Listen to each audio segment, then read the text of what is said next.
Баруучу Назира Айтбекова бала кезинен бери астма оорусу менен алышып келе жатканын Инстаграмдагы жеке баракчасына жазды.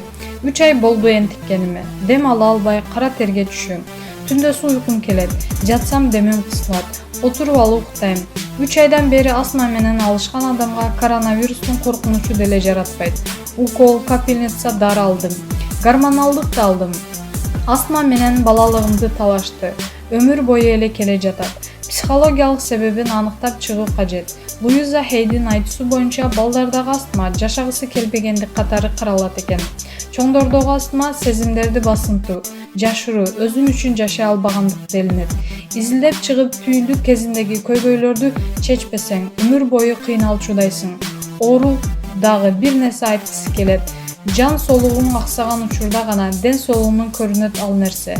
Демек, жан дүйнөң тынч эместигин айгинелейт. Дем алуу жашоо эмеспи? Эмнеге дем алгандан дене баш тартып атат? Жакшыргым келбей атабы? Суроом көп деп жазган Айтбекова. Маалымат булагы Home Press Чекит KG.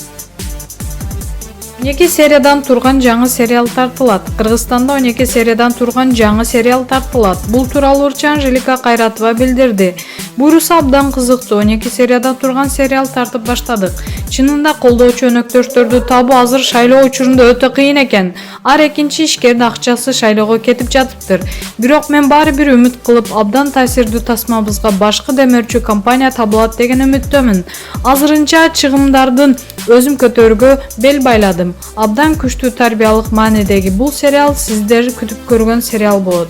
Башка каармандар 3 мырза, ал эми мен кайсы кесиптин ээси болом? Съемка учурунда колдоо көрсөтчү, өндүрүш, кафе, дүкөн, унаа саткан же ишкерлер кайрылса болот деп кайрылдырчы. Маалымат булагы Заман Чекит KG.